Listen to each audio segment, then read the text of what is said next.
ইরানে গত শুক্রবার হামলা চালানোর পর কড়া প্রতিশোধ হিসেবে ইসরায়েলও পাল্টা ক্ষেপণাস্ত্র হামলা চালিয়েছে ইরান।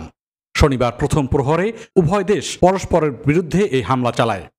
ইরানে নতুন করে চালানো ক্ষেপণাস্ত্র হামলায় ইসরায়েলের ৩ জন নিহত ও আহত হয়েছেন বেশ কয়েকজন। সিএনএনকে দেওয়া সাক্ষাৎকারে যুক্তরাষ্ট্রে নিযুক্ত ইসরায়েলি রাষ্ট্রদূত জানিয়েছেন, ইসরায়েলে এক নারী নিহত এবং আরও প্রায় ৬৩ জন আহত হয়েছেন। বার্তা সংস্থা সিএনএন জানিয়েছে, তেল আবিব সহ বিভিন্ন শহরে ইরানের একের পর এক ক্ষেপণাস্ত্র হামলার রাতে বাংকারে অবস্থান নিয়েছেন ইসরায়েলের প্রধানমন্ত্রী বেনিয়ামিন নেতানিয়াহু। দেশটির প্রতিরক্ষা মন্ত্রী ইসরায়েল কাজ্জো তার সঙ্গে রয়েছেন। এই হামলার পর যুক্তরাষ্ট্রে আন্তর্জাতিক বিষয়ক ব্যুরোর জ্যেষ্ঠ কর্মকর্তা ম্যাকয় পিট বলেছেন, ইরান যদি ইসরায়েলে বসবাসরত যুক্তরাষ্ট্রের নাগরিক কোনো ঘাঁটি কিংবা অবকাঠামোর উপর হামলা চালায় তবে তাদের পরিণতি হবে শোচনীয়। তাই আলোচনায় বসাটা এই মুহূর্তে ইরানের নেতৃত্বের জন্য বুদ্ধিমানের কাজ হবে বলেও মনে করেন ম্যাকয়। মার্কিন এই কর্মকর্তা আরও বলেছেন, যুক্তরাষ্ট্র এখন মনে করে ইরানের একটি চুক্তি করা উচিত এবং তারা একটি কূটনৈতিক সমাধানের পথ খুঁজবে। এদিকে ইরানি পররাষ্ট্র মন্ত্রণালয়ের মুখপাত্র ইসমাইল বাকাই অভিযোগ করে বলেছেন যে ইসরায়েলের হামলার পর যুক্তরাষ্ট্রের সঙ্গে পারমাণবিক আলোচনা অর্থহীন। তাদের দাবি, ওয়াশিংটনের সম্মতি না থাকলে এই হামলা কখনোই চালানো হতো না। ইসরায়েলের সামরিক বাহিনীর দাবি, গতকাল শুক্রবার তারা ইরানের 2টি বিমান ঘাঁটিতে ক্ষেপণাস্ত্র ও ড্রোন ব্যবহার করে হামলা চালায়।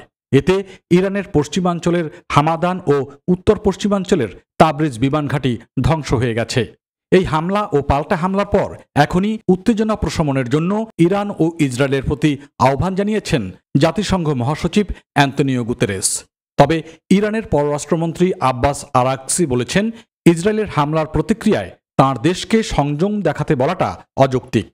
তিনি জোর দিয়ে বলেছেন, ইরানের প্রতিক্রিয়া শক্তিশালী হবে। ওদিকে ইরানকে পারমাণবিক কর্মসূচি নিয়ে চুক্তিতে আসার আহ্বান জানিয়েছেন মার্কিন প্রেসিডেন্ট ডোনাল্ড ট্রাম্প।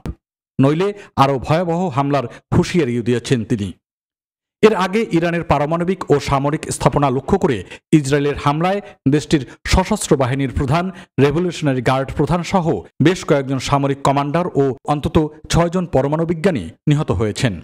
ওই হামলায় ইরানের 78 জন নিহত ও 329 জন আহত হওয়ার খবর নিশ্চিত করেছে দেশটির রাষ্ট্রীয় সংবাদ মাধ্যম নূর নিউজ। ওই হামলার পর শনিবার ভোরে ইসরায়েলে পাল্টা হামলা শুরু করে ইরান। ইসরায়েলকে লক্ষ্য করে 2 দফায় প্রায় 100 ক্ষেপণাস্ত্র হামলা চালানো হয়।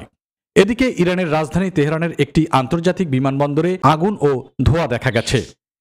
পাশাপাশি ইরানের সার্বভৌমত্ব, নিরাপত্তা ও ভূখণ্ডগত সংহতি লঙ্ঘনের নিন্দা করেছে চীন। জানা গেছে, ইরানের 6,10,000 সেনা রয়েছে। এর মধ্যে সেনাবাহিনীতে রয়েছে 3,50,000।